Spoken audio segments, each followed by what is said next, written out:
जनता देगी मौका।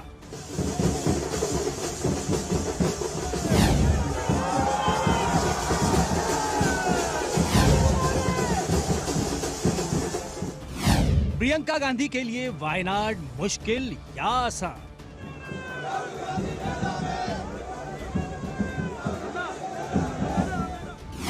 क्या प्रियंका गांधी राहुल का रिकॉर्ड तोड़ पाएंगी?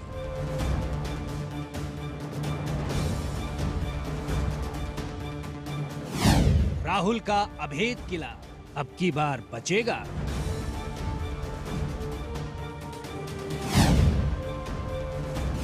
प्रियंका के लिए कांग्रेस की क्या रणनीति? नमस्कार। तो एक बार फिर से बात आज हम प्रियंका गांधी की करेंगे और आपको बता दें जो हमने बात यहां पर लिखी है कि वायनाड में प्रियंका गांधी, उनकी क्या ये अग्नि परीक्षा है, कितनी चुनौती है, कितनी मुश्किलें हैं या फिर आसान है, इन सब पर हम बातचीत करेंगे, चर्चा करेंगे। लेकिन उससे पहले आपको बता दें कि प्रियंका गांधी अब वायनाड से चुनावी मैदान में है तो सबके जहन में कई सवाल उठने लगे हैं। आखिर प्रियंका का राजनीतिक भविष्य क्या होगा? सवाल यही है कि क्या प्रियंका गांधी वायनाड में इतिहास रचेंगी?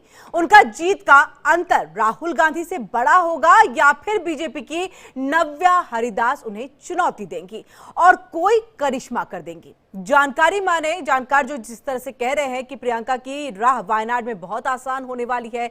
कल नामांकन और प्रियंका का रोड शो के जरिए कांग्रेस ने एक तरह से शक्ति प्रदर्शन करके यह ऐलान कर दिया है कि प्रियंका के मुकाबले वायनाड में कोई नहीं है। ऐसे में सवाल है कि क्या प्रियंका गांधी के लिए वायनाड मुश्किल है या फिर आसान? सवाल यह भी है कि क्या राहुल का अभेद्य किला अब की बार बचेगा? और सवाल यह भी उठ रहा है कि क्या प्रियंका गांधी राहुल का रिकॉर्ड तोड़ पाएंगी? तो इसी के साथ आपको बताएं कि वायनाड में प्रियंका गांधी के मुकाबले बीजेपी की नव्या हरिदास मैदान में है। आइए सुनते हैं नॉमिनेशन के दौरान प्रियंका गांधी ने क्या कहा था और बीजेपी प्रत्याशी नव्या हरिदास ने क्या कहा। I was saying that it has been 35 years since I have been campaigning for different elections. This is the first time that I am campaigning for your support for myself. It is my honor to represent you if you give me a chance. We see that the opponent is Priyanka Gandhi. As far as we are concerned, Congress is going to be having a tough competition in Wayanad. Because this is a forced and compulsory election in Wayanad just because Rahul Gandhi has given up the seat in Wayanad to retain Raebareli.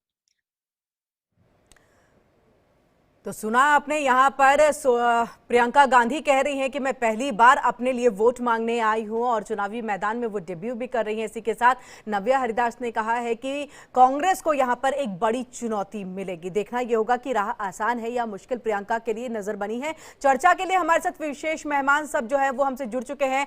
देश रतन निगम है, राजनीतिक विश्लेषक है, वो हमारे साथ जुड़ चुके हैं। तो वहीं हमारे साथ वरुण पुरोहित है, नेता कांग्रेस है, वो भी हमारे साथ जुड़ चुके हैं। संजीव कौशिक जी भी जुड़ चुके हैं, राजनीतिक विश्लेषक है। और आप सभी का बहुत बहुत स्वागत है। सबसे पहले वरुण पुरोहित जी, आप ही के पास हम आएंगे और आपसे कि जो बात और जो सवाल लगातार उठ रहे हैं नॉमिनेशन भरने के बाद से कि क्या प्रियंका गांधी की राह आसान है, किस तरह से कांग्रेस देख रही है, और उत्तर से सीधे दक्षिण में आप लोगों ने पहुंचाया, रणनीति क्या कुछ है इसके पीछे?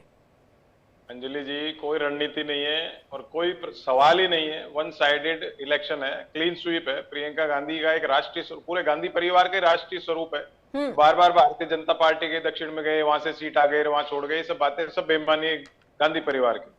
प्रियंका गांधी जी का कोई सवाल नहीं है, कोई अग्नि परीक्षा नहीं है। हम 20 साल से 25 साल से इंतजार कर रहे थे इंदिरा गांधी का अक्स जो है वो पॉलिटिक्स में आए, चुनावी राजनीति में आए। पॉलिटिक्स में तो थी, वो सारे चुनाव प्रचार करती थी एज ए वर्कर, उन्होंने खूब काम किया।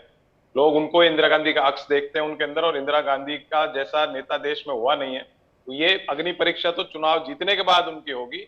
संसद में जाके वो शेरनी की जैसे जब दहाड़ेंगी तो इंदिरा गांधी का अक्स जो पब्लिक उनमें देखती है वो उसको कितना उसको अपना कर पाती है, ये चीज देखने वाली बात है। दूसरी नहीं, लेकिन वरुण जी, इंदिरा गांधी का अक्स आज से तो नहीं दिख रहा है, इससे पहले से दिख रहा था, फिर देर क्यों हो गई? मैंने आपको कहा 20-25 साल से हम इंतजार कर रहे थे, लेकिन अब वो घर परिवार की बात है, आप किसी की फैमिली में तो घुस नहीं सकते, इंटरफेयर करना भी नहीं चाहिए। तो उनका जो निर्णय था उस हिसाब से वो आई है। ये फैमिली का मैटर खासतौर से अब देश से भी तो जुड़ा हुआ है ना। जब आप एक राजनेता हैं तो नजर तो रहेगी कि आखिरकार प्रियंका गांधी को क्यों नहीं उतारा जाता। पुत्र मोह था क्या वरुण जी? अब देखिए, इस पे तो मैं कमेंट कर नहीं सकता, आप मुझसे कुछ ना कुछ निकलाना चाह रहे हो, लेकिन ये बात निश्चित है कि 20 साल पहले प्रियंका गांधी जी को ले आया जाता। मैंने तो कई डिबेट्स में कई साल से कह रहा हूँ, अगर ले आते 20 साल पहले चुनाव में ले आते तो आज ना तो कोई मोदी सरकार बनती, ना देश में संवैधानिक व्यवस्थाओं को जो तहस नहस किया जा रहा है ऐसी स्थिति आती है। अब वो ठीक है, कांग्रेस पार्टी से गलती हुई, इतने समय तक नहीं ला पाए। आप वो संसद में जब आएंगी, जैसे आपको ध्यान होगा कि चिकमंगलुरु में जब चुनाव लड़ने गई थी इंदिरा जी, जब एक शेरनी 100 लंगूर का नारा लगा था। अब अगर विपक्षी उस नारे को चरितार्थ करना चाहते हैं तो अलग बात है। हाँ, एक दुख जरूर मुझे है, इंडिया अलायंस एक नेशनल लेवल के लिए लोकसभा चुनाव के लिए बना था, तो कम्युनिस्ट पार्टी को अपना कैंडिडेट वहां नहीं उतारना चाहिए, विपक्ष को किसी को भी नहीं उतारना चाहिए था।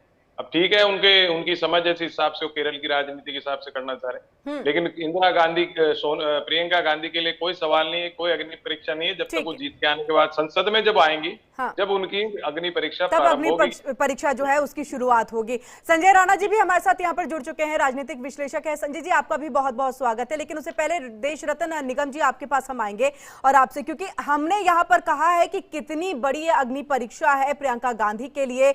उत्तर की तरफ अगर हम देखें तो उन्होंने कई राज्यों के लिए जो है अपने कांग्रेस के उम्मीदवार उतरे हैं, राहुल गांधी उतरे, सोनिया गांधी, इन सब के लिए उन्होंने प्रचार किया, लोगों के बीच में गई, बातों को रखा, कांग्रेस को एकजुट करने की हमेशा से कोशिश की है। पहली बार डेब्यू करने जा रही हैं और वायनाड से खास तौर से, एक तो ये कहा जा रहा है कि चलिए भाई की छोड़ी हुई सीट इनको मिल गई है, चलिए कहा जाता है, इस पर भी आप क्या कहेंगे, टिप्पणी देंगे, ये भी मैं आपसे जानना चाहूंगी। लेकिन इस सब के साथ वायनाड का रास्ता आप कैसे देख रहे हैं, क्योंकि सामने में नव्या है। देखिए किरण जी, ये परिवारवाद का उत्कृष्ट उदाहरण है। एक गया, दूसरे को वहां पर रख दिया। दूसरा, आपको याद होगा उत्तर प्रदेश की जब असेंबली इलेक्शन हुए थे 2017 में, तो वो जनरल सेक्रेटरी थी, उनके तत्वाधान में, इनफैक्ट उन्हीं के अंडर में वो इलेक्शन लड़ा गया था। 399 सीट कांग्रेस ने लड़ी थी और 2 सीटों पे विजय मिली थी उनको। और जो ये वायनाड है, ये उनका अधिकार है। देखिए, कोई भी सीट वो चुन सकती हैं। और कल जो सोशल मीडिया पे एक वीडियो आया, उससे बड़ा दुख हुआ कि मल्लिकार्जुन खड़गे की हाजिरी गेट के बाहर, दरवाजे के बाहर लगाई गई थी, अंदर जब जहाँ पर्चा भरा जा रहा था उस पर नहीं। ये पूरे सोशल मीडिया पे बहुत वायरल हो रखा है ये ट्वीट और ये वीडियो। देखिए, इलेक्शन तो देखिए बड़ा दिलचस्प होने वाला है। जो नाव्या हरिदास हैं, वो वहाँ से 2 बार की काउंसलर रह चुकी हैं। असेंबली इलेक्शन भी उन्होंने लड़ा था, बीजेपी का वोट शेयर भी बढ़ाया है उन्होंने। और जैसा उन्होंने कल बोला कि प्रियंका जी तो 7 दिन के लिए, मैं यहाँ 5 साल आपको मिलूंगी, लोकल कैंडिडेट हूँ, तो वो एक दूसरे स्तर पर, और वो कार्य कर रही जमीनी स्तर पर। कौन जीतेगा हम ये नहीं जानते, लेकिन कम्युनिस्ट पार्टी भी है, बीच में उतरी हुई है, मुकेरी जी हैं जहाँ से वो इलेक्शन लड़ रहे हैं वहाँ से। तो ये एक त्रिपक्षीय मामला और मुकाबला नजर होता हुआ दिख रहा है। अगर वो होता है तो देखिए कंटेस्ट बड़ा दिलचस्प हो जाता है। दूसरा, देखिए, चुना इसलिए गया है वो जगह क्योंकि 40% के करीब वहाँ मुस्लिम आबादी है और 20% के करीब वहाँ ईसाई की आबादी है। तो सांप्रदायिक समीकरण देख के ही इस बात का चुनाव किया गया है, ताकि एक सेफ सीट जो है उसको यहाँ पर रखा जा सके, क्योंकि डेब्यू में हार जो है वो कांग्रेस बिल्कुल भी नहीं चाहेगी कि प्रियंका की हो। यहाँ पर संजीव जी, आपका हम रुख कर रहे हैं। यही सवाल है कि उनके लिए क्या मुश्किल है, क्या आप मान रहे हैं कि अग्नि परीक्षा है वायनाड की सीट यहाँ पर जीत हासिल करना? ऐसे तो सेफ सीट कहा जा रहा है, जिस तरह से राहुल गांधी ने वहां पर जीत हासिल की, लेकिन विपक्ष की तरफ से यह भी कहा जा रहा है बैकअप की तरफ वायनाड को इस्तेमाल करते हैं, जब जरूरत पड़ी तो वायनाड चले गए, रायबरेली से जीते तो वायनाड को छोड़ दिया है। तो वायनाड की जनता को आप इतने हल्के में ले रहे हैं, और कहीं ना कहीं यही जो मुद्दा है खासतौर से विपक्ष लेकर के चलेगा, और प्रियंका के लिए एक चुनौती आप मान रहे हैं फिर इस चीज को कि बैकअप की तरफ वायनाड को आप देखते हैं? संजीव जी, आपकी आवाज नहीं आ रही है, मुझे लग रहा है कि म्यूट है, तो आप अनम्यूट कर लीजिए उसे। जी, मैंने कहा कि विपक्षी पार्टियां तो निश्चित तौर पे कांग्रेस पार्टी के सुर में सुर नहीं मिलाएंगी। वो ये बात कहेंगे ही कि बैकअप के तौर पे प्रियंका गांधी, लेकिन ये मत भूलिए कि वायनाड में राहुल गांधी पिछली बार चुनाव जब जीते थे तो तकरीबन 3,67,000 वोटों से वो चुनाव जीते थे। तो निश्चित तौर पर बहुत मजबूत पकड़ के साथ साथ, और ये कहना कि दक्षिण से, पूरब से, पश्चिम से, ठीक है आप कहते रहे, लेकिन राजनीति में कोई भी अपनी जीत सुनिश्चित करने के लिए राजनीति करता है और चुनाव लड़ता है। चुनाव लड़ने के साथ साथ सारे समीकरण को देखते हैं लोग। समीकरण यदि नहीं देखते तो फिर नरेंद्र मोदी बनारस नहीं आते। ये कहना बहुत आसान है कि वो वहां चले गए, क्यों राहुल गांधी वायनाड क्यों चले गए, तो नरेंद्र मोदी वायनाड से जाके एक बार लड़के दिखा दे। तो निश्चित तौर पे समीकरणों के आधार पर राजनीति चलती है। टाइमिंग भी बहुत मायने रखता है, और ये बात जितने भी लोग हैं, शायद देश रत्न निगम जी भी इस चीज को मान के चल रहे होंगे कि एक तरह से जीत सुनिश्चित है कांग्रेस पार्टी की, और इसी तरह से जो 2 अंकों का आंकड़ा है वो 3 अंकों में परिणत होता हुआ दिखाई देगा। वो 99 से 100 के बीच में ये आंकड़ा जाता हुआ कांग्रेस पार्टी का दिखाई देगा। रही बात प्रियंका गांधी की, तो प्रियंका गांधी के बारे में हम सिर्फ इतना ही कहेंगे कि जहां तक स्वीकार्यता की बात है, प्रियंका गांधी वाक्पटुता में भी बहुत माहिर है, लोगों से कनेक्ट भी बहुत शानदार तरीके से करती हैं, वो जवाब देने में भी विपक्षी पार्टियों को बेहतरीन तरीके से, कई बार राहुल गांधी से चुप हो जाती है शब्दों के चयन में, लेकिन प्रियंका गांधी से चुप नहीं होती है। वो बड़ी तीखी और मारक शब्दों का इस्तेमाल करते हैं। मुझे याद है कि एक बार देश के प्रधानमंत्री ने कहा कि आप मेरी बेटी है, तो उन्होंने कहा कि नहीं, मैं राजीव गांधी की बेटी हूँ, आपकी बेटी नहीं हूँ। तो हाजिर जवाबी या फिर लोगों के बीच में जाकर के लोगों के लिए खड़े होने की जो अलग एक अंदाज के रूप में प्रियंका गांधी को जाना जाता है। तो संजीव जी, आप ये कहना चाह रहे हैं कि राहुल गांधी में वो टैलेंट नहीं है जो प्रियंका गांधी में है, और एक तरह से कहे तो लास्ट इक्के के तौर पर जो है कांग्रेस ने प्रियंका गांधी को उतारा है। नहीं, बिल्कुल नहीं, ये इक्के के तौर पे कैसे कर दें, और राहुल गांधी की इससे तुलना भी हम नहीं कर रहे हैं। हमने दोनों भाई बहन हैं, अभी एक लाइन कही कि अगर गलती राहुल गांधी से हो भी जाए, प्रियंका से नहीं होती है।